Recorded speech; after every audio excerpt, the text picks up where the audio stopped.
ఈ LN Singhvi committee చేసిన సూచనలు ఏవైతే ఉన్నాయో ఈ సూచనలను ఆధారం చేసుకొని, ఈ నివేదికను ఆధారం చేసుకొని మరి పీకే తుంగన్ కమిటీ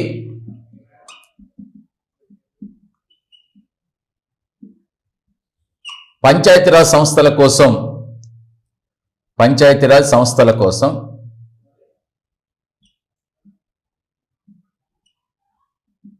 వీటి కోసం 73వ రాజ్యాంగ సవరణ, అలాగే పట్టణ మరియు నగరపాలక సంస్థల కోసం వీటి కోసం పీకే తుంగన్ కమిటీ 64వ రాజ్యాంగ సవరణ బిల్లు, అలాగే పట్టణ నగరపాలక సంస్థల కోసం 65వ సవరణ బిల్లుని ప్రవేశపెట్టిందని మనం ఇంతకుముందు వీడియోలో చెప్పుకున్నాం. ఈ రెండు సవరణలను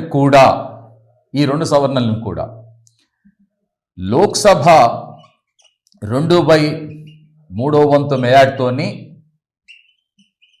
దీన్ని లోక్సభ ఆమోదించింది. కానీ రాజ్యసభలో 2/3 మెజార్టీ రాలేదు, 4 ఓట్ల తేడాతోని ఓడిపోయిందని చెప్పినాం. ఒక రాజ్యాంగ సవరణ బిల్లుని ఆమోదించేటప్పుడు, ఏదైనా ఒక రాజ్యాంగ సవరణ బిల్లుని ఆమోదించేటప్పుడు 2 సభలు తప్పనిసరిగా ఆమోదించాలి. రాజ్యాంగ సవరణ బిల్లుని ఒక సభ ఆమోదించి రెండో సభ తిరస్కరించినప్పుడు ఆ బిల్లు ఎట్టి పరిస్థితులలో కూడా నెగ్గదు. 2 ఆమోదించాలి. మరి లోక్సభ ఆమోదించింది, రాజ్యసభ తిరస్కరించింది. ఈలోగా బిల్లు ఓడిపోయింది. 1989లో ఎన్నికలు జరిగినాయి, లోక్సభ ఎన్నికలు జరిగితే ఈ ఎన్నికల్లో రాజీవ్ గాంధీ ప్రభుత్వం, కాంగ్రెస్ పార్టీ ఓడిపోయింది. ఇది వీళ్ళు ఎన్నికల్లో ఓడిపోయి విపి సింగ్ ప్రభుత్వం ఏదైతే ఉందో వీళ్ళు అధికారంలోకి వచ్చి వీటన్నిటిని కలిపి 70వ సవరణ బిల్లుగా ఈ రెండింటిని కలిపి పార్లమెంట్లో ప్రవేశపెట్టారు. కానీ ఈ బిల్లు అమలుకు నోచుకోలేదు. ఇక్కడ మీకు క్లారిటీ ఉందని సీక్వెన్స్ ఉందండి. ఎల్ఎన్ సింఘ్వి కమిటీని రాజీవ్ గాంధీ ప్రభుత్వం నియమించింది. ఈ కమిటీ ఒక నివేదికనిచ్చింది. దాన్ని ఆధారం చేసుకొని పీకే తుంగన్ కమిటీ పంచాయతీరాజ్ సంస్థల కోసం 64వ సవరణ బిల్లు, పట్టణ నగరపాలక సంస్థల కోసం 65వ సవరణ బిల్లుని ప్రవేశపెట్టారు. ఇవి రాజ్యాంగ సవరణలుగా ఆమోదించాలంటే పార్లమెంట్ ఆమోదించాలి. పార్లమెంటులో ఏ సభలున్నవి అని అంటే లోక్సభ, రాజ్యసభలు ఉన్నవి. మరి లోక్సభ ఎంత మెజార్టీతో ఆమోదించాలి? 2/3 మెజార్టీతోని. ఆ రోజున రాజీవ్ గాంధీకి తిరుగులేని మెజార్టీ ఉంది కాబట్టి అది ఆమోదించబడింది. కానీ రాజ్యసభలో 4 ఓట్ల తేడాతోని ఆ బిల్లు ఓడిపోయింది. దాంతో ఈ రాజ్యాంగ సవరణ బిల్లు అనేటటువంటిది ఓడిపోయిన తర్వాత ఎన్నికలు జరిగినాయి 89లోనే. ఇదంతా జరిగింది 1989లో. ఈ సవరణ బిల్లుని ప్రవేశపెట్టడం, ఇవన్నీ చేయటం కూడా 1989లోనే. పీకే తుంగన్ కమిటీ 88లో నివేదికనిస్తే దాన్ని ఆధారం చేసుకుని 89లో పార్లమెంట్లో ప్రవేశపెడితే ఇది జరిగింది. ఆ తర్వాత ఎన్నికల్లో రాజీవ్ గాంధీ ప్రభుత్వం ఓడిపోయి విపి సింగ్ అధికారంలోకి వచ్చిన తర్వాత విపి సింగ్ ప్రభుత్వం ఏం చేసింది? ఈ రెండింటిని కలిపేసి 70వ సవరణ బిల్లుగా పార్లమెంట్లో ప్రవేశపెడితే అసలు వీటి గురించి చర్చించి ఆమోదించేలోగా విపి సింగ్ ప్రభుత్వమే పడిపోయింది. 1990లో పడిపోయిన తర్వాత ఈ బిల్లులు 3 పడిపోయినాయి. ఆ తర్వాత 1991లో పివి నరసింహారావు ప్రభుత్వం అధికారంలోకి వచ్చింది. మధ్యంతర ఎన్నికలు జరిగితే దాంట్లో కాంగ్రెస్ ప్రభుత్వం, పివి నరసింహారావు ప్రభుత్వం అధికారంలోకి రావటం జరిగింది. ఈ పివి నరసింహారావు ప్రభుత్వం 91లో అధికారంలోకి వచ్చిన తర్వాత ఏం చేశాడు? ఈ 64వ సవరణ బిల్లుని 73వ సవరణ బిల్లుగా, అంటే ఈ దేనికి సంబంధించిన సవరణ బిల్లు అంటే ఇది దేనికి సంబంధించింది? పంచాయతీరాజ్ సంస్థలకు సంబంధించింది. పంచాయతీరాజ్ సంస్థలు ఏవైతే ఉన్నాయో వాటి కోసం ఉద్దేశించారు. అలాగే దీన్ని 65వ సవరణ బిల్లుని 74వ రాజ్యాంగ సవరణ బిల్లుగా దీన్ని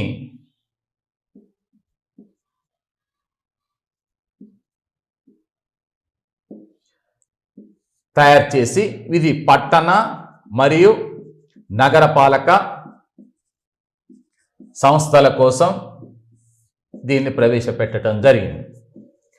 మరి ఈ రెండు సవరణ బిల్లులను కూడా 73వ రాజ్యాంగ సవరణ బిల్లుని మరియు 74వ రాజ్యాంగ సవరణ బిల్లుని ఈ రెండింటిని కూడా పార్లమెంటు బ్రహ్మాండమైన మెజార్టీతోని ఈ రెండింటిని కూడా పార్లమెంటులోని ఉభయ సభలు కూడా 2/3 వంతు మెజార్టీతోని ఆమోదించటమే కాకుండా భారతదేశంలోని 17 రాష్ట్రాలు వీటిని ఆమోదం తెలపటం జరిగింది. 17 రాష్ట్రాలు ఆమోదించినాయి. అంటే 73వ రాజ్యాంగ సవరణ బిల్లు దేనికోసం ఉద్దేశించబడ్డది? పంచాయతీరాజ్ సంస్థల కోసం ఉద్దేశించబడ్డది. 74వ రాజ్యాంగ సవరణ బిల్లు దేనికోసం ఉద్దేశించబడింది అని అంటే పట్టణ నగరపాలక సంస్థల కోసం ఉద్దేశించబడ్డది. ఆ ఉద్దేశించబడ్డ రెండు రాజ్యాంగ సవరణ బిల్లులు కూడా 1992లో, ఈ మాట చెప్పేది 1992లో పివి నరసింహారావు ప్రభుత్వం అధికారంలోకి వచ్చింది. 92లో పార్లమెంటు ఈ విధంగా ఆమోదించిన తర్వాత భారతదేశంలో ఆనాడు 25 రాష్ట్రాలు ఉన్నాయి. 92 నాటికి భారతదేశంలో 25 రాష్ట్రాలు ఉన్నాయి. ఈ 25 రాష్ట్రాలలో కూడా 17 రాష్ట్రాలు ఆమోదం తెలిపినాయి. 17 రాష్ట్రాల ఆమోదించటంతో ఇవి కాస్త అంటే రాజ్యాంగ సవరణ ఆమోదించటంతో ఈ 73వ సవరణ ద్వారా రాజ్యాంగంలో ముఖ్యంగా మీరు గుర్తుపెట్టుకుని 9వ భాగం ఏదైతే ఉన్నదో 9వ భాగంలో 243 నుంచి 243 వరకు పంచాయతీరాజ్ సంస్థలని గురించి పేర్కొన్నారు. పంచాయతీరాజ్ సంస్థలు ఏవైతే ఉన్నాయో వీటికి సంబంధించిన అంశాలు పొందుపరిచినారు. దీంట్లో 9 భాగంలో చేర్చి మరి 74వ రాజ్యాంగ సవరణ ద్వారా 9A భాగాన్ని భారత రాజ్యాంగంలో చేర్చారు. 9A భాగం ఎక్కడి నుంచి ఎక్కడి వరకు ఉంటుంది అంటే 243 అధికరణ నుంచి 243 ZG ఏదైతే ఉందో ఈ అధికరణ వరకు పట్టణ మరియు నగరపాలక సంస్థలను ఇందులో చేర్చటం జరిగింది. అంటే పంచాయతీరాజ్ సంస్థలను ఎందులో చేర్చారు అంటే 9వ భాగంలో చేర్చారు. పట్టణ నగరపాలక సంస్థలను ఎందులో చేర్చారు? దానికోసం 9A భాగాన్ని చేర్చారు. మీరు ఇక్కడ గమనించాల్సినటువంటి అంశం ఏంటంటే రాజీవ్ గాంధీ ప్రభుత్వంలో 64వ సవరణ బిల్లుని ఏం చేసినాం? 73వ సవరణ బిల్లుగా చేసినాం. పివి నరసింహారావు ప్రభుత్వంలో 65వ సవరణ బిల్లుని 74వ సవరణ చేశాం. 73వ సవరణ బిల్లు దేనికి సంబంధించింది? పంచాయతీరాజ్ సంస్థల కోసం. 74 పట్టణ నగరపాలక సంస్థల కోసం చేసి 92లో పార్లమెంట్లో ప్రవేశపెడితే ఈ రెండు బిల్లులను కూడా పార్లమెంట్ 2/3 వంతు మేరతో ఆమోదించింది. ఆ తర్వాత 17 రాష్ట్రాలు ఆమోదించినవి. తద్వారా పంచాయతీరాజ్ సంస్థలకు పట్టణ నగరపాలక సంస్థలకు రాజ్యాంగ ప్రతిపత్తిని కల్పించాం. రాజ్యాంగాన్ని సవరించి అందులో చేర్చేటప్పుడు పంచాయతీరాజ్ సంస్థలని 9వ భాగంలో చేర్చాము. పట్టణ నగరపాలక సంస్థల కోసం 9A భాగాన్ని చేర్చాం. పంచాయతీరాజ్ సంస్థలను 9వ భాగంలో చేర్చాం, ఉన్న భాగంలోనే చేర్చాం. కానీ పట్టణ నగరపాలక సంస్థల కోసం 9A భాగాన్ని రాజ్యాంగంలో పొందుపరిచాం. అధికరణల గురించి ఇక్కడ వివరించాను. ఇదే సందర్భంలో ఇంకొక అంశం కూడా చేశారు. ఇది మీరు దృష్టిలో పెట్టుకోవాల్సినటువంటి అంశం ఏంటంటే మీకు 73వ సవరణ ద్వారా భారత రాజ్యాంగంలో 11వ షెడ్యూల్ని రాజ్యాంగంలో చేర్చడం జరిగింది. 74వ సవరణ ద్వారా 12వ షెడ్యూల్ని రాజ్యాంగంలో చేర్చినాం. ఓకే, మరి ఈ 11వ షెడ్యూల్లో ఏమున్నవి అంటే డైరెక్ట్గా 29 అంశాలపై పంచాయతీరాజ్ సంస్థలకు అధికారాలని బదిలీ చేయటం జరుగుతుంది. 12వ షెడ్యూల్లో 18 అంశాలపై పట్టణ మరియు నగరపాలక సంస్థలకు అధికారాలని బదిలీ చేయటం జరుగుతుంది. అధికారాల బదిలీ అంటున్నాం.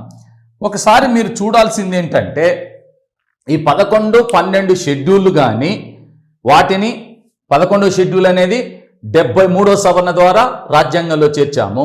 74వ సవరణ ద్వారా 12వ షెడ్యూల్ని చేర్చాము. 11వ షెడ్యూల్ దేనికి సంబంధించింది?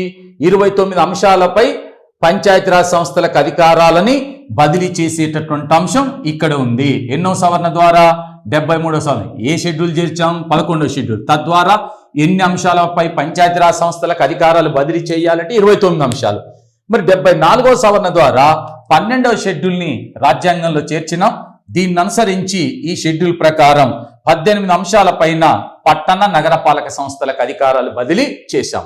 ఇక్కడ మీరు గమనించాల్సింది ఏంటంటే 11, 12 షెడ్యూల్లో అధికారాల బదిలీకి సంబంధించినవి, అంటే స్థానిక సంస్థలకు అధికారాలని బదిలీ చేయటానికి సంబంధించిన అంశాలు.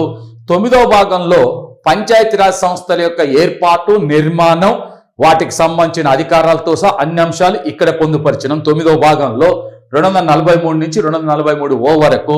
అదేవిధంగా 9A భాగంలో పట్టణ నగరపాలక సంస్థలని చేర్చినాం. 243 అధికరణ మొదలుకొని 243 వరకు అధికరణలని భారత రాజ్యాంగంలో చేర్చాం. ఇలా స్థానిక స్వపరిపాలన సంస్థలకు రాజ్యాంగ ప్రతిపత్తి కల్పించడం జరిగింది. వాస్తవంగా రాజ్యాంగ ప్రతిపత్తిని కల్పించడం కోసం ఈ కమిటీని, ఎల్ఎం సింఘ్వి కమిటీని ఏర్పాటు చేసింది ఎవరు? రాజీవ్ గాంధీ ప్రభుత్వం ఏర్పాటు చేసింది. కానీ రాజీవ్ గాంధీ ప్రభుత్వ కాలంలో ఈ కమిటీ చేసిన సూచనను అనుసరించి 64, 65 రాజ్యాంగ సవరణ బిల్లులని పీకే తుంగన్ కమిటీ, రాజీవ్ గాంధీ ప్రభుత్వంలో మంత్రిగా ఉన్నటువంటి వ్యక్తి రూపొందించినా కూడా అవి పార్లమెంటులో ఆమోదానికి నోచుకోలేదు. అయితే తర్వాత కాలంలో పివి నరసింహరావు ప్రభుత్వ కాలంలో 1992లో స్థానిక స్వపరిపాలన సంస్థలకు రాజ్యాంగ ప్రతిపత్తి కల్పించబడ్డది. మరి ఇక్కడ పంచాయతీరాజ్ సంస్థలకు 9వ భాగం ద్వారా రాజ్యాంగ ప్రతిపత్తిని కల్పిస్తే, పట్టణ నగరపాలక సంస్థల కోసం 9A భాగాన్ని రాజ్యాంగంలో చేర్చి వాటికి రాజ్యాంగ ప్రతిపత్తిని కల్పించడం జరిగింది. ఇక్కడ మనం ఆలోచించాల్సిన అంశం ఏంటంటే, రాజీవ్ గాంధీ ప్రభుత్వ కాలంలో మరి లోక్సభలో రాజీవ్ గాంధీ ప్రభుత్వానికి, కాంగ్రెస్ పార్టీకి తిరుగులేని మెజార్టీ ఉన్నప్పుడేమో ఈ 64, 65 రాజ్యాంగ సవరణ బిల్లులు ఆమోదించబడలేదు, రాజ్యసభలో ఓడిపోయినవి. మరి వాస్తవానికి 1991లో అధికారంలోకి వచ్చిన పివి నరసింహరావు ప్రభుత్వం, మరి మనకు వాస్తవంగా చెప్పాలంటే ఆ ప్రభుత్వం మైనార్టీ ప్రభుత్వం, సంపూర్ణ మెజార్టీ రాలేదు. అనేక ఇతర పార్టీలు, అనేక మంది ఇండిపెండెంట్లు, రకరకాలుగా పార్టీలు చీలి బయటకు వచ్చిన వాళ్ళంతా సపోర్టు చేస్తే, మద్దతు ఇస్తే ఈ ప్రభుత్వం నిలబడ్డది. మెజార్టీ లేకపోయినా కూడా మైనార్టీ ప్రభుత్వం 5 సంవత్సరాలు కొనసాగింది. అంటే ఇవాళ రేపు ప్రభుత్వం ఉంటుందో పోతుందో తెలియనటువంటి పివి నరసింహరావు ప్రభుత్వ కాలంలో ఈ రాజ్యాంగ సవరణలు ఎలా ఆమోదించబడ్డవి? తిరుగులేని మెజార్టీ ఉన్నప్పుడు, అంటే రాజీవ్ గాంధీ ప్రభుత్వ కాలంలో ఎందుకు ఆమోదించబడలేదంటే, ఇక్కడ పివి నరసింహరావు ప్రభుత్వం ఈ రాజ్యాంగ సవరణ బిల్లుల్లో 2 ఇంపార్టెంట్ అయినటువంటి మార్పులు చేశారు. ఒకటి ఏంటంటే, ఈ అధికారాలని బదిలీ చేసేటటువంటి అధికారం ఏదైతుందో, ఈ అధికారం 29 అంశాల పైన స్థానిక సంస్థలకు అధికారాలని బదిలీ చేసే ప్రభుత్వం, బదిలీ చేసే అధికారం రాష్ట్ర ప్రభుత్వానికి ఉంటుంది. అలాగే ఈ అంశాలపైన అధికారాన్ని బదిలీ చేసే అధికారం కూడా రాష్ట్ర ప్రభుత్వానికి ఉంటుంది. మరి ఉంటేమిటి అంటే, ఇక్కడ పివి నరసింహరావు ప్రభుత్వం ఏం చేసిందంటే, ఈ 11, 12 షెడ్యూళ్లలో ఉన్నటువంటి ఈ 29 అంశాలు, 18 అంశాల పైన అధికారాలను బదిలీ చేసేటటువంటి అధికారం రాష్ట్ర ప్రభుత్వానికి ఇచ్చింది. రాజ్యాంగ ప్రకారమే రాష్ట్ర ప్రభుత్వానికి అవకాశం కల్పిస్తూ మీరే అధికారాలు బదిలీ చేయండి అని ఒక మార్గదర్శకాన్ని చూపింది. ఇప్పుడు స్థానిక సంస్థలు ఏ జాబితాలో ఉన్నాయి? రాష్ట్ర జాబితాలో ఉన్నాయి. వాటికి అధికారాలు బదిలీ చేయాల్సింది ఎవరు? రాష్ట్ర ప్రభుత్వాలు. బదిలీ చేసే అవకాశం ఇప్పుడు ఎవరికి ఉంది? రాష్ట్రాలకు ఉంది.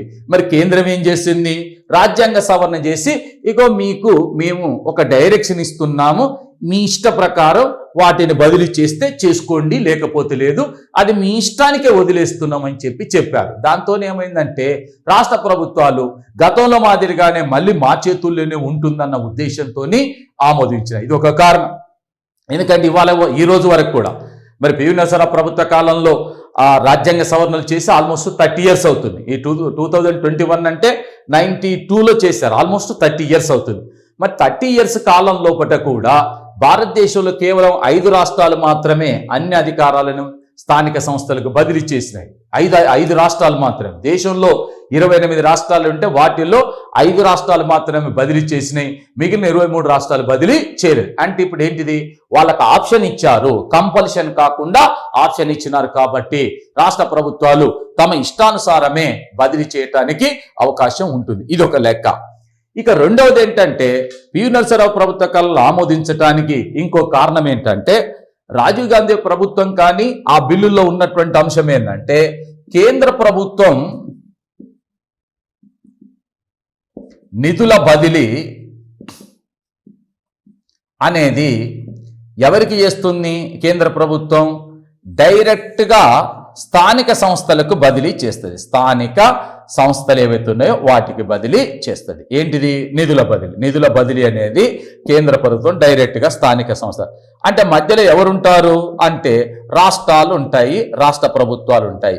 ఈ రాష్ట్ర ప్రభుత్వాలు ఏవైతే ఉన్నాయో వీటిని బైపాస్ చేసి ఇటు రాకుండా ఇటు డైరెక్ట్గా పంపకం చేసేది రాజీవ్ గాంధీ ప్రభుత్వ కాలంలో ఉన్న బిల్లులో ఉన్నటువంటి అంశం.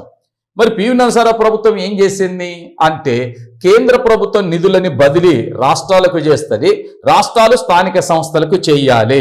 అంటే కేంద్రం డైరెక్ట్గా చెయ్యకుండా, ఇది పివి నరసింహారావు తీసుకొచ్చిన మార్పు. కేంద్రం డైరెక్ట్గా నిధులు స్థానిక సంస్థలకు ఇవ్వకుండా నిధుల బదిలీ రాష్ట్రాలకు చేస్తే రాష్ట్రాలు స్థానిక సంస్థలకు చేస్తాయి. దీంతో రాష్ట్ర ప్రభుత్వాలు ఏమన్నాయి, ఆ బిల్లు పంపించండి, మేము ఆమోదిస్తామని చెప్పినాయి. కాబట్టి పార్లమెంటు బ్రహ్మాండమైన మెజార్టీతో ఆమోదించడం మాత్రమే కాకుండా భారతదేశంలోని 17 రాష్ట్రాలు కూడా ఆమోదించడానికి కారణం ఏంటంటే, ఈ 2 మార్పులు చేశారు. అధికారాలు బదిలీ చేసేటటువంటి అవకాశం, ఆప్షన్ రాష్ట్రాలకు ఇచ్చారు. నిధుల బదిలీ చేసేటప్పుడు కేంద్రం డైరెక్ట్గా రాష్ట్రాలకు చెయ్యకుండా కేంద్రం నిధులని రాష్ట్రాలకు ఇస్తే రాష్ట్రాలు స్థానిక స్వపరిపాలన సంస్థలకు ఇచ్చే పద్ధతిని ప్రవేశపెట్టారు. కాబట్టి ఈ బిల్లులని ఖచ్చితంగా వాళ్ళ పార్లమెంటు ఆమోదించడమే కాకుండా రాష్ట్రాలు కూడా ఆమోదించడంతో 73, 74 రాజ్యాంగ సవరణలని పివి నరసింహారావు ప్రభుత్వ కాలంలో ఆమోదించి స్థానిక స్వపరిపాలన సంస్థలకు రాజ్యాంగ ప్రతిపత్తిని కల్పించటం జరిగింది. ఇలా భారతదేశంలో మరి స్వాతంత్ర అనంతరం బలవంతరాయ్ మెహతా కమిటీ సూచన ద్వారా స్థానిక స్వపరిపాలన సంస్థలని రాజస్థాన్లో ప్రవేశపెడితే ఆ తర్వాత కాలంలో అనేక పరిణామాలు చెందటం, కొన్ని చోట్ల పతనం కావటం, అలాంటి టైంలో మరి అశోక్ మెహతా కమిటీ సూచనను అనుసరించి వాటిని తిరిగి పునరుజ్జీవింపజేస్తే మరి పివి నరసింహారావు ప్రభుత్వానికి కాలానికి వచ్చేసరికి వాటికి రాజ్యాంగ ప్రతిపత్తిని కల్పించడం జరిగింది. అయితే ఇక్కడ ఒక చిన్న అంటే ట్విస్టింగ్ అంశం ఏంటంటే, స్థానిక స్వపరిపాలన సంస్థలకు ఏ కమిటీ సూచనను అనుసరించి రాజ్యాంగ ప్రతిపత్తిని కల్పించారంటే ఎల్ఎం సింఘ్వి కమిటీ సూచనను అనుసరించి కల్పించారు. మరి ఎల్ఎం సింఘ్వి కమిటీని ఏ ప్రభుత్వం ఏర్పాటు చేసిందంటే రాజీవ్ గాంధీ ప్రభుత్వం ఏర్పాటు చేసింది. కానీ స్థానిక స్వపరిపాలన సంస్థలకు రాజ్యాంగ ప్రతిపత్తిని ఎవరి కాలంలో కల్పించారంటే పివి నరసింహారావు ప్రభుత్వ కాలంలో 92లో కల్పించడం జరిగింది. ఈ విషయాలని కొంచెం కన్ఫ్యూజ్ చేసే విధంగా, ట్విస్టింగ్ చేసే విధంగా ప్రశ్నలు ఉంటాయి. ఆ ప్రశ్నలు వచ్చినప్పుడు ఎవరైనా సరే కొంచెం కమిటీని వేసిందెప్పుడు, ఆ కమిటీ ఇచ్చిన సూచనలు అనుసరించి రాజ్యాంగ ప్రతిపత్తిని కల్పించిందెప్పుడు, కమిటీ వేసినప్పుడు ఏ ప్రభుత్వం అధికారంలో ఉంది, రాజ్యాంగ ప్రతిపత్తి కల్పించినప్పుడు ఎవరి ప్రభుత్వం అధికారంలో ఉంది, ఇవి కూడా మీరు ఖచ్చితంగా దృష్టి ఉంచుకోవాల్సినటువంటి అంశాలు. ఇలా మన దేశంలో మరి 5వ భాగంలో కేంద్ర ప్రభుత్వ నిర్మాణానికి సంబంధించిన అంశాలుంటే, 6వ భాగంలో రాష్ట్ర ప్రభుత్వాలకు సంబంధించిన విషయాలుంటే, 9వ భాగంలో పంచాయతీరాజ్ సంస్థలకు రాజ్యాంగ ప్రతిపత్తి కల్పించడం ద్వారా స్థానిక ప్రభుత్వాలు వస్తే, 9A భాగం ద్వారా పట్టణ నగరపాలక సంస్థలకు రాజ్యాంగ ప్రతిపత్తిని కల్పించటం ద్వారా ఇవి కూడా 9వ భాగంలో 9A భాగంలో వీటి కూడా రాజ్యాంగ ప్రతిపత్తిని కల్పించటం ద్వారా 3 స్థాయిలో ఉన్న ప్రభుత్వాలు 5వ భాగం, 6వ భాగం, 9వ భాగం, 9A భాగం. 9 అంటే దాంట్లో సబ్ ఉంటది, సబ్ పార్ట్గానే ఉంటది. కాబట్టి ఇలా ప్రభుత్వాలన్నిటికీ రాజ్యాంగ ప్రతిపత్తి కల్పించటం జరిగింది. ఇది 73, 74 రాజ్యాంగ సవరణలకు సంబంధించిన చారిత్రాత్మకమైన అంశం. నెక్స్ట్ మనం 73వ రాజ్యాంగ సవరణ చట్టంలో ఉన్నటువంటి అంశాలు ఏంటివో ఒకసారి పరిశీలన చేద్దాం.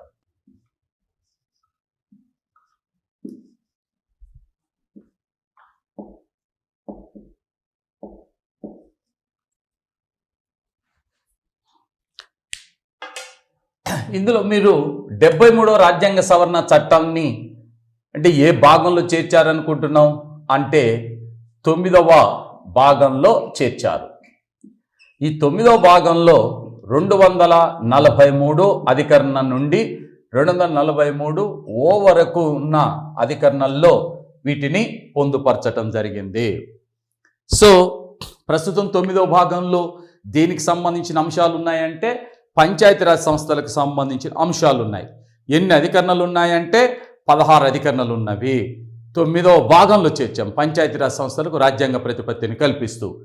మరి 243 అధికరణ ఏదైతే ఉందో ఇది దేన్ని తెలియజేస్తుంది అంటే 243 అధికరణ నిర్వచనాలని తెలియజేస్తుంది.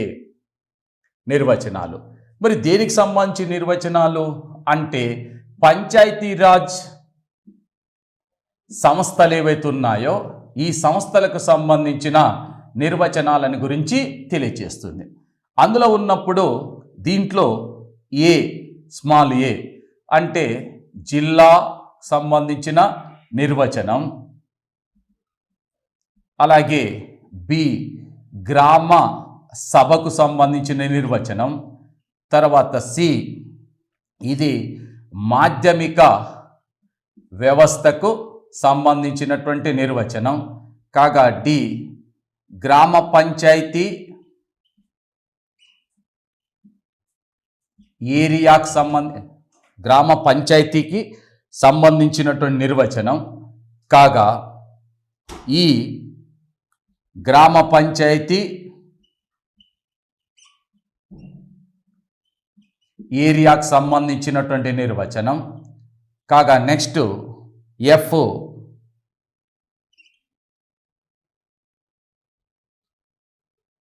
జనాభాకు సంబంధించిన నిర్వచనం, జి గ్రామానికి సంబంధించిన నిర్వచనం. ఇవి నిర్వచనాలకు సంబంధించిన అంశం. ఇక్కడ మీకు కొంచెం ఆలోచన చేయాల్సిన అంశం ఏంటంటే జిల్లా అంటున్నాం. జిల్లాకు సంబంధించి నిర్వచనం అన్నప్పుడు ఒక రాష్ట్రంలో ఒక కొత్త జిల్లాని ఏర్పాటు చేసే అధికారం ఎవరికి ఉంటుంది అని అంటే రాష్ట్ర ప్రభుత్వానికే ఉంటుంది. జిల్లాల ఏర్పాటు చేసే అధికారం రాష్ట్ర ప్రభుత్వానికే ఉంటుంది. మరి తెలంగాణ రాష్ట్రం ఏర్పాటైనప్పుడు ఉన్నటువంటి జిల్లాలు మరి 10 జిల్లాలే ఉంటే ఇవాళ 33 జిల్లాలకు పెంచటం జరిగింది. ఆంధ్రప్రదేశ్లో కూడా కొంతమంది 25 జిల్లాలు పార్లమెంటరీ నియోజకవర్గం మొత్తం ఒక జిల్లాగా ఏర్పాటు చేస్తామని చెప్తున్నారు. మరి కొంతమంది 30 జిల్లాలు కూడా రావచ్చు. సరే రాష్ట్ర ప్రభుత్వం ఇంకా కానీ జిల్లాల పునర్విభజన చేసి నూతన జిల్లాలను ఏర్పాటు చేసేటటువంటి అవకాశం అధికారం రాష్ట్రాన్ని నిర్వచనం చెప్పే అధికారం రాష్ట్రానికి ఉంటుంది. గ్రామ సభ అంటున్నాం. గ్రామ సభ అనేది గ్రామ పంచాయతీకి ఒక రకంగా చెప్పాలంటే శాసన శాఖ వంటిది. ఎందుకంటే గ్రామ పంచాయతీకి సంబంధించినటువంటి పనులన్నీ కూడా గ్రామ పరిపాలనకు సంబంధించిన విధానాన్ని రూపొందిస్తుంది, గ్రామ బడ్జెట్ని ఆమోదిస్తుంది, నూతనంగా పన్నులకు సంబంధించిన అంశాన్ని చెప్తుంది, గ్రామ పంచాయతీ చేసినటువంటి ఖర్చులు ఏవైతే ఉంటాయో ఆ ఖర్చుల ఆడిట్ రిపోర్టును కూడా తనిఖీ చేస్తుంది. గ్రామ పంచాయతీ అనేది గ్రామ సభకు సర్పంచి వార్డు సభ్యులు కలిస్తేనే గ్రామ పంచాయతీ, వాళ్ళు ఈ గ్రామ సభకు సమిష్టి బాధ్యత వహించాలి. గ్రామ సభలో గ్రామంలోని ఓటర్లందరూ కూడా సభ్యులుగా ఉంటారు. కాబట్టి గ్రామ సభ అంటే ఏమిటి, దాంట్లో ఎవరు సభ్యులుగా ఉంటారు, అది ఎంత కాలానికి ఒకసారి సమావేశం అవుతుంది, దానికి ఎవరు అధ్యక్షత వహిస్తారు, ఈ విషయాలన్నింటిపైన కూడా నిర్వచనం చెప్పాల్సి ఉంటుంది. వాస్తవంగా చెప్పాలంటే నేను ఇక్కడ రాసిన వీటన్నిటికి కూడా నిర్వచనం ఎవరు చేస్తారు అంటే రాష్ట్ర ప్రభుత్వమే నిర్వచనం చేస్తుంది. ఇది నేను రాష్ట్ర ప్రభుత్వం అనే మాట చెప్తున్నాను, కొంచెం గుర్తుంచుకోండి. ఎందుకంటే ఒక సందర్భంలో అడిగిన ప్రశ్న ఏంటంటే గ్రామ పంచాయతీని ఎవరు ఏర్పాటు చేస్తారు, గ్రామ పంచాయతీని ఎవరు ఏర్పాటు చేస్తారు, గ్రామ పంచాయతీని ఎవరు ఏర్పాటు చేస్తారని చెప్పి దాంట్లో రాష్ట్ర ప్రభుత్వము, జిల్లా కలెక్టరు, పంచాయతీరాజ్ శాఖ మరియు ఎన్నికల కమిషన్ అని చెప్పి ఇచ్చారు. చాలామంది పంచాయతీరాజ్ సంస్థలు కాబట్టి గ్రామ పంచాయతీని పంచాయతీరాజ్ శాఖ వాళ్ళు ఏర్పాటు చేస్తారనుకుంటారు. అది నిజం కాదు. గ్రామ పంచాయతీని ఏర్పాటు చేసే అధికారం రాష్ట్ర ప్రభుత్వానికే ఉంటుంది. ఇవాళ తెలంగాణ రాష్ట్రంలో కొన్ని అంటే ఈ బంజారాలు నివసించేటటువంటి తాండాలని గ్రామ పంచాయతీలుగా ఏర్పాటు చేశారంటే రాష్ట్ర ప్రభుత్వం ఎన్నికల కంటే ముందు చేసిన వాగ్దానాన్ని బట్టే అలా ఏర్పాటు చేసింది. కాబట్టి ఒక గ్రామ పంచాయతీని ఏర్పాటు చేసే అధికారం రాష్ట్ర ప్రభుత్వం. అలా ప్రశ్నిస్తుంటారు, దాన్ని మనం చదవాల్సినటువంటి అవసరం ఉంటుంది. అలాగే మనకు మాధ్యమిక వ్యవస్థ అంటున్నాం. ఈ మాధ్యమిక వ్యవస్థ అన్నప్పుడు యాక్చువల్గా భారతదేశంలో 3 అంచెల పంచాయతీరాజ్ వ్యవస్థ ఉన్న దగ్గర మీకు జిల్లా పరిషత్ ఉంటుంది. అంచె జిల్లా పరిషత్తుకు సంబంధించిన అంశం ఉంటుంది.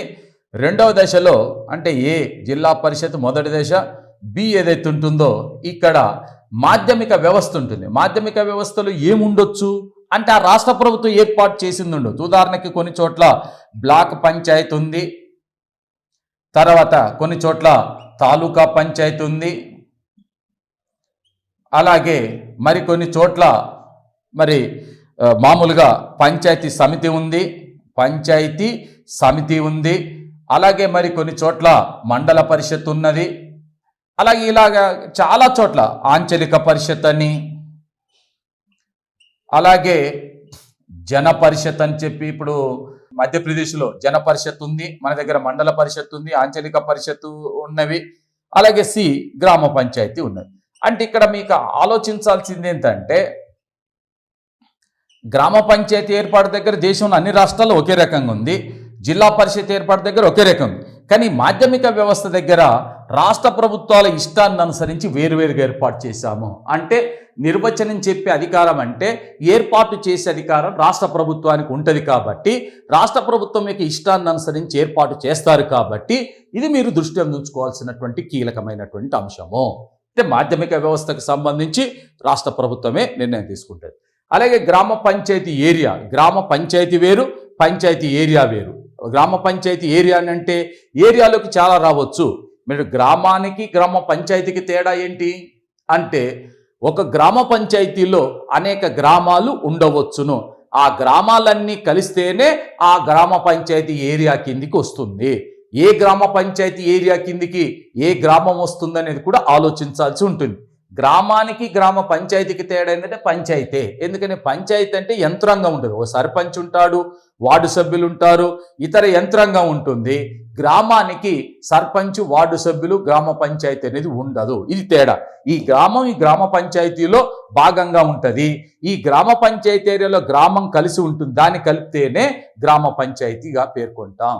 మరి జనాభా గురించి నిర్వచనం ఏమిటి అంటే మనం ఎన్నికలు జరిపేటప్పుడు ఈ జనాభా అనేది చాలా కీలకంగా పనిచేస్తుంది. ఎందుకయ్యా అంటే మీకు జనాభాకు సంబంధించిన దాంట్లో ఆ జనాభాలో ఉన్నటువంటి ఎస్టీ, బీసీలకు సంబంధించి, మహిళలకు సంబంధించి కానీ రిజర్వేషన్లు ఏర్పాటు చేసేటప్పుడు ఈ జనాభానే పరిగణలోకి తీసుకుంటాము. అలాగే ఒక గ్రామ పంచాయతీలో వార్డు సభ్యుల సంఖ్య నిర్ణయించేటప్పుడు జనాభానే పరిగణలోకి తీసుకుంటాం. ఒక ఎంపీటీసీ నియోజకవర్గాన్ని ఏర్పాటు చేసేటప్పుడు జనాభానే పరిగణలోకి తీసుకుంటాం. అంటే మీకు ఇక్కడ ఎంపీటీసీ సభ్యులను ఏర్పాటు చేసేటప్పుడు, అందులో రిజర్వేషన్స్ కల్పించేటప్పుడు, గ్రామ పంచాయతీ వార్డు సభ్యుల సంఖ్య నిర్ణయించేటప్పుడు, గ్రామ పంచాయతీ సర్పంచ్ వార్డుల యొక్క రిజర్వేషన్ నిర్ణయించేటప్పుడు జనాభానే పరిగణలోకి తీసుకుంటాం. కాబట్టి ఏ జనాభాను తీసుకుంటున్నాం అనేది, అందులో ఏ ఏ వర్గాల నిష్పత్తి ఏ విధంగా ఉందనేది కూడా ఇంపార్టెంట్. కాబట్టి రాష్ట్ర ప్రభుత్వమే శాసనం చేసి గవర్నరు నోటిఫికేషన్ ఇస్తాడు. గవర్నర్ ఇచ్చినటువంటి నోటిఫికేషన్ అనుసరించి వీటన్నిటికీ కూడా నిర్వచనం చెప్పాల్సిన అధికారం రాష్ట్ర ప్రభుత్వం పైన ఉంటుంది. రాష్ట్ర ప్రభుత్వం ఒక శాసనం చేసి వీటన్నిటికీ నిర్వచనం చెప్పటం జరుగుతుంది. ఇది 243 అధికరణలో ప్రస్తావించబడిన నిర్వచనాలు. ఈ పంచాయతీరాజ్ సంస్థలకు సంబంధించిన నిర్వచనాలు, పంచాయతీరాజ్ సంస్థలో వచ్చేటటువంటి వివిధ వ్యవస్థలు, జిల్లా కావచ్చు, గ్రామ సభ కావచ్చు, మాధ్యమిక వ్యవస్థ కావచ్చు, పంచాయతీ కావచ్చు, జనాభా కావచ్చు, గ్రామం కావచ్చు, వీటన్నిటికీ నిర్వచనం చెప్పాల్సినటువంటి బాధ్యత రాష్ట్ర ప్రభుత్వం పైన ఉంటుంది. రాష్ట్ర ప్రభుత్వమే చట్టం చేసి వీటిని నిర్ణయించడం జరుగుతుంది. ఓకే, ఇది 243 అధికరణలో పేర్కొనబడినటువంటి నిర్వచనాలు. నెక్స్ట్ 243A, ఇది గ్రామ సభకు సంబంధించినటువంటి అంశాన్ని తెలుపుతుంది. గ్రామ సభ. ఇక్కడ నేను మీతో ముందు కొన్ని అంశాలు చెప్పాను. గ్రామ సభ అంటే ఇక్కడ చూడండి, గ్రామంలోని ఓటర్లందరూ సభ్యులుగా ఉంటారు. గ్రామ సభలో ఎవరు సభ్యులుగా ఉంటారంటే గ్రామంలోని ఓటర్లు సభ్యులుగా ఉంటారు. First thing. రెండవ అంశం ఏంటంటే ఈ గ్రామ సభకు సర్పంచ్ అధ్యక్షత వహిస్తాడు. ఇది గ్రామ పంచాయతీకి శాసనశాఖగా పనిచేస్తుంది. అదేవిధంగా ఇక్కడ ఈ శాసనశాఖగా పనిచేయటం ద్వారా గ్రామ సభ అనేటటువంటిది ముఖ్యంగా గ్రామ బడ్జెట్ ఏదైతే ఉంటుందో ఈ బడ్జెట్కు ఆమోదం తెలుపుతుంది. అలాగే గ్రామ పంచాయతీ చేసేటటువంటి పరిపాలనా విధాన నిర్ణయాలు, పరిపాలనకు సంబంధించిన విధాన నిర్ణయాలను చేస్తుంది. అలాగే గ్రామంలో ఏమన్నా నూతనంగా పన్నులు వసూలు చేయటానికి, పన్నులు విధించడానికి సంబంధించినటువంటి అంశం మీద చేస్తుంది. అలాగే ఆడిట్ రిపోర్ట్ ఏదైతే ఉందో ఈ ఆడిట్ రిపోర్టుని దీన్ని చర్చించి ఆమోదిస్తుంది. చర్చించాలే, దాన్ని ఆమోదించాల్సి ఉంటుంది. అలాగే గ్రామ పంచాయతీ అనేది గ్రామ సభకు సమిష్టి బాధ్యత వహిస్తుంది. ఒక రకంగా చెప్పాలంటే గ్రామ సభ అనేది ప్రత్యక్ష ప్రజాస్వామ్యానికి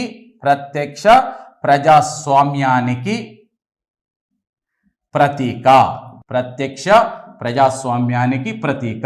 it is nothing but reflection of the direct democracy. Because this gram panchayat sarpanch and ward members are collectively responsible to the gram సభ.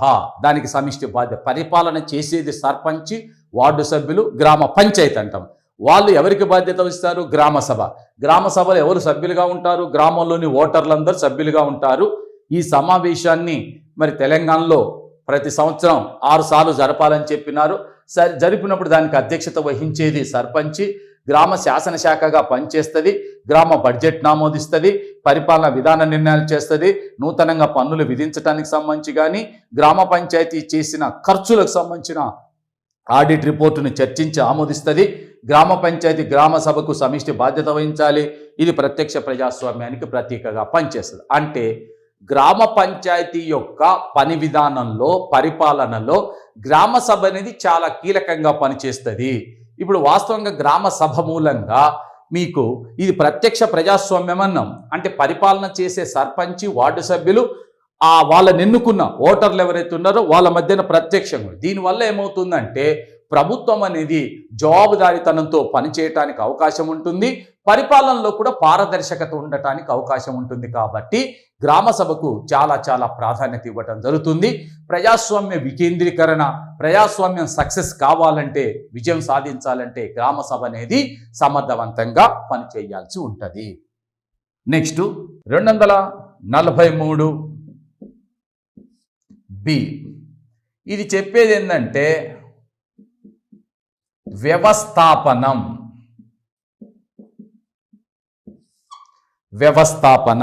జనరల్గా నేను ఇలా వరుసగా రాసి అక్కడ వివరణ ఎందుకు ఇస్తున్నానంటే, ఫస్ట్ ఆఫ్ ఆల్ మీరు రాజ్యాంగానికి సంబంధించి 9వ భాగానికి సంబంధించి పరిశీలన చేసేటప్పుడు ముఖ్యమైన అంశాలను ఫస్ట్ గమనించండి, వాటిని గుర్తుపెట్టుకోండి. వాటి తర్వాత వచ్చేటటువంటి అంశాలు ఏవైతే ఉన్నాయో వాటిని ఒక్కొక్కటి స్లోగా, అంటే ఆ వివరణ మొత్తం తర్వాత చదవండి. ఫస్ట్ అధికరణలు, అంశాలు. ఎందుకంటే మీకు ఇప్పుడు మనం చర్చించే ఈ వీడియోలో చర్చించేటటువంటి 73వ రాజ్యాంగ సవరణ చట్టం, అందులోని అధికరణలు, అంశాలని నువ్వు ఖచ్చితంగా గుర్తుంచుకుంటే 74వ రాజ్యాంగ సవరణలో ఉన్న అంశాలను చాలా సులభంగా చెప్పవచ్చును. కాబట్టి నేను రాసేటప్పుడు కూడా అధికరణ, అంశం రాస్తున్నాను. మీరు కూడా మొత్తం అయిపోయిన తర్వాత 73, 74 రాజ్యాంగ సవరణ కంపారిజన్ చేస్తూ నువ్వు ఒక 5-6 సార్లు 10 సార్లైనా ప్రాక్టీస్ చేస్తే దీనిపైన ఎన్ని ప్రశ్నలు వచ్చినా కూడా మనం చేయటానికి అవకాశం ఉంటుంది. ఓకే, నెక్స్ట్ వ్యవస్థాపనం అన్నాం. అంటే స్థానిక స్వపరిపాలనా సంస్థలని వ్యవస్థాపనం చేసేటప్పుడు, అంటే ఏ విధంగా వ్యవస్థాపనం చేస్తాము అన్నప్పుడు ముఖ్యంగా మనకు ఇవి 3 దశల్లో ఉంటాయి. దీన్ని 3 అంచెల పంచాయతీరాజ్ వ్యవస్థ కాబట్టి మొదటి అంచె ఏంటిది? జిల్లా పరిషత్. ఇది మొదటి అంచెకు సంబంధించింది. రెండవది మాధ్యమిక వ్యవస్థ.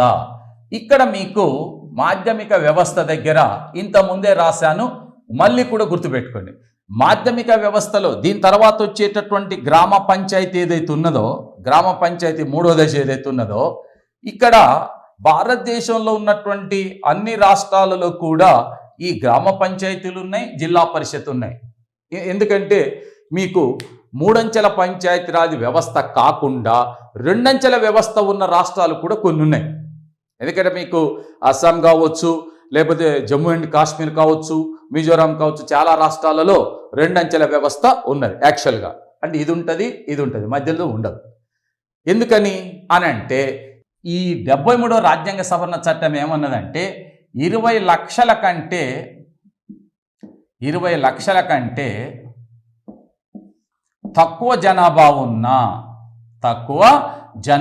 ఉన్న రాష్ట్రాలలో ఈ మాధ్యమిక వ్యవస్థకు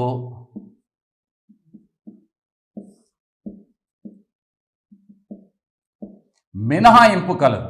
మినహాయింపు అంటే ఇది ఏర్పాటు చేస్తే చేసుకో, లేకుంటే లేదు. మాధ్యమిక వ్యవస్థ నీ ఇష్టం ఉంటే ఏర్పాటు చేసుకో, లేకపోతే లేదు. జిల్లా పరిషత్, గ్రామ పంచాయతీ ఏర్పాటు చేయాలి, దీన్ని ఇష్టం ఉంటే ఏర్పాటు చేయొచ్చు, లేకపోతే లేదు. కాబట్టి 2 అంచెల వ్యవస్థ ఉన్న చోట జిల్లా పరిషత్, గ్రామ పంచాయతీ ఉంటుంది. 3 అంచెల వ్యవస్థ ఉన్న చోటనే జిల్లా పరిషత్, గ్రామ పంచాయతీతో పాటు మాధ్యమిక వ్యవస్థ కూడా ఉంటుంది. ఇందులో పేర్లు వేరువేరుగా ఉన్నాయి అంటున్నా. వేరువేరుగా ఎందుకు అంటున్నాము అని అంటే చూడండి, బ్లాక్ పంచాయత్, అలాగే తాలూకా పంచాయత్, అలాగే పంచాయతీ సమితి, అలాగే క్షేత్ర పంచాయత్, అలాగే జన పరిషత్, ఆంచలిక పరిషత్, అలాగే మండల పరిషత్. మరి ఇక్కడ మీకు ఇవన్నీ అన్ని రాష్ట్రాల్లో లేవు కదా. బ్లాక్ పంచాయత్ ఉంది, బ్లాక్ పంచాయత్ అనేది గుజరాత్లో ఉంది, తాలూకా పంచాయత్ ఉంది, మహారాష్ట్రలో ఉంది, పంచాయతీ సమితి ఉంది, రాజస్థాన్లో ఉన్నది, క్షేత్ర పంచాయతీ ఉంది, ఇది ఉత్తరప్రదేశ్లో ఉంది, జన పరిషత్ ఉంది, మధ్యప్రదేశ్లో ఉంది, ఆంచలిక పరిషత్ ఉంది, అస్సాంలో, పశ్చిమ బెంగాల్లో ఉంది, మండల పంచాయతీ ఉంది, ఆంధ్రప్రదేశ్, తెలంగాణలో ఉన్నది. అంటే మాధ్యమిక వ్యవస్థను ఏర్పాటు చేసేటప్పుడు రాష్ట్ర ప్రభుత్వం తన ఇష్టాయిష్టాలను అనుసరించి ఏర్పాటు చేస్తుంది. కాబట్టి దీన్ని ఏర్పాటు చేసే పూర్తిగా రాష్ట్ర ప్రభుత్వానికే అధికారం, స్వేచ్ఛ ఉంటుంది అనేది మీరు దృష్టి ఉంచుకోవాల్సిన అంశము. ఇలా ఏర్పాటు వ్యవస్థీకరణ చేస్తాం. అలాగే 20 లక్షల జనాభా కంటే తక్కువ ఉన్న చోట ఏం చేస్తారు అంటే దీనికి మినహాయింపు ఉంది. మినహాయింపు అంటే నువ్వు ఏర్పాటు చేసుకోకుండా అది నీ ఇష్టం. ఏర్పాటు చేస్తే వద్దనరు, ఏర్పాటు చేయకపోతే బలవంత పెట్టరు, రాజ్యాంగ ప్రకారమే, మీ ఇష్టం. ఓకేనా. తర్వాత ఈ గ్రామ పంచాయతీకి సంబంధించిన సర్పంచులు ఎవరైతే ఉన్నారో ఈ సర్పంచులు ఈ మాధ్యమిక వ్యవస్థలో శాశ్వత ఆహ్వానితులుగా ఉంటారు. మరి మాధ్యమిక వ్యవస్థకు సంబంధించిన అధిపతులు, చైర్మన్లు, అధ్యక్షులు ఎవరన్నా ఉంటే ఈ అధ్యక్షులు వీళ్ళు జిల్లా పరిషత్తులో సభ్యులుగా పనిచేస్తారు. వీరితో పాటు ఈ మాధ్యమిక ఈ సంస్థల్లో మీకు మామూలుగా ఎమ్మెల్యేలు కానీ, తర్వాత ఎమ్మెల్సీలు కానీ, అదేవిధంగా ఎంపీలు కానీ, వీళ్ళు ఎవరైతే ఉన్నారో రాజ్యసభ వీళ్ళందరూ కూడా ఎక్స్ అఫీషియో సభ్యులుగా పాల్గొనవచ్చును. ఎక్స్ అఫీషియో సభ్యులుగా పాల్గొనటానికి అవకాశం ఉంటుంది. ఈ విషయాలన్నింటిని గురించి కూడా మనకు 243 సిలో ఉన్నటువంటి సికి సంబంధించినటువంటి దాంట్లో నిర్మాణం ఏదైతే ఉందో ఆ నిర్మాణంలో పేర్కొనటం జరిగింది. ఎందుకంటే ఇక్కడ గుర్తుపెట్టుకోండి, గ్రామ పంచాయతీకి సంబంధించి నిర్మాణాలు వచ్చేది సర్పంచ్ మరియు వార్డు సభ్యులు ఎవరైతే ఉన్నారో వీళ్ళిద్దరిని కూడా వార్డు సభ్యులు ఇద్దరిని కూడా ప్రజలు ప్రత్యక్షంగా ఎన్నుకుంటారు. ప్రజలు ప్రత్యక్ష ఎన్నిక ద్వారా అధికారంలోకి వస్తారు. అలాగే ఇక్కడ ఉండేటటువంటి మాధ్యమిక వ్యవస్థలో ఉన్న వాళ్ళు కానీ లేక జిల్లా పరిషత్తులో ఉన్నటువంటి వాళ్ళు కానీ సభ్యులు ఎవరైతే ఉంటారో జిల్లా పరిషత్తులో జెడ్పీటీసీలు ఉంటారు అనుకోండి, మండల పరిషత్తులో ఎంపీటీసీలు ఉండాలి. వీళ్ళందరినీ కూడా ప్రజలే ఎన్నుకుంటారు. ఎంపీటీసీని ప్రజలు ఎన్నుకుంటారు, జెడ్పీటీసీని ప్రజలు ఎన్నుకుంటారు. ఈ ఎంపీటీసీ సభ్యులు ఇక్కడ ఉండేటటువంటి చైర్మన్, అధ్యక్షుడు మరియు ఉపాధ్యక్షులని వీళ్ళు ఎన్నుకుంటారు. అంటే అధ్యక్షులు ఉపాధ్యక్షులు పరోక్షంగా ఎన్నుకోబడతారు, వీరు ప్రత్యక్షంగా ఎన్నుకోబడతారు. జడ్పీటీ సభ్యులు ఇక్కడ ఉండే జడ్పీ చైర్మన్ ఎన్నుకుంటారు, అలాగే వైస్ చైర్మన్ ఎన్నుకుంటారు. ఎవరు ఎన్నుకుంటారు అని అంటే జడ్పీటీ సభ్యులు. వీళ్ళని ఎవరు ఎన్నుకుంటారు? ప్రజలు వీళ్ళని జడ్పీటీ సభ్యులు ఎన్నుకుంటే వీళ్ళని ఎన్నుకుంటారు. అంటే వీళ్ళు పరోక్షంగా ఎన్నుకోబడతారు. వీళ్ళు కూడా పరోక్షంగా ఎన్నుకోబడతారు. వీళ్ళు మాత్రం ప్రజలచే ప్రత్యక్షంగా ఎన్నుకోబడతారు. వీరితో పాటు ఎమ్మెల్యేలు, ఎమ్మెల్సీలు, ఎంపీలు, అలాగే ఎంపీలు అంటే రాజ్యసభ సభ్యులు, లోక్సభ సభ్యులు ఎక్స్ అఫీషియో సభ్యులుగా వస్తారు. వాళ్ళకు ఓటేసే అవకాశం ఉండదు. స్థానిక స్వపరిపాలన సంస్థల్లో, పంచాయతీరాజ్ సంస్థల్లో ఎక్స్ అఫీషియో సభ్యులకు ఓటేసేటటువంటి అవకాశం ఉండదు. మిగతా దాంట్లో ఉన్న సభ్యులు ఎవరైతే జడ్పీటీ సభ్యులు ఓటేస్తారు, ఎంపీటీ సభ్యులు ఓటేస్తారు. ఈ ఎమ్మెల్యేలకు, ఎంపీలకు మాత్రం ఉండదు. ఈవెన్ కలెక్టరు, మండల పరిషత్ అధ్యక్షులు ఇలాంటి వాళ్ళు కూడా సమావేశానికి వస్తారు, కానీ వాళ్ళెవరికి ఓటేసే అవకాశం ఉంది. ఇది నిర్మాణానికి సంబంధించినటువంటి అంశము. సో మనం ఈ వీడియోలో 73, 74 రాజ్యాంగ సవరణలు ఏ విధంగా ఆమోదింపబడ్డవి, 73వ రాజ్యాంగ సవరణ చట్టం ద్వారా భారత రాజ్యాంగంలో 9వ భాగంలో పంచాయతీరాజ్ సంస్థలను చేర్చినాము.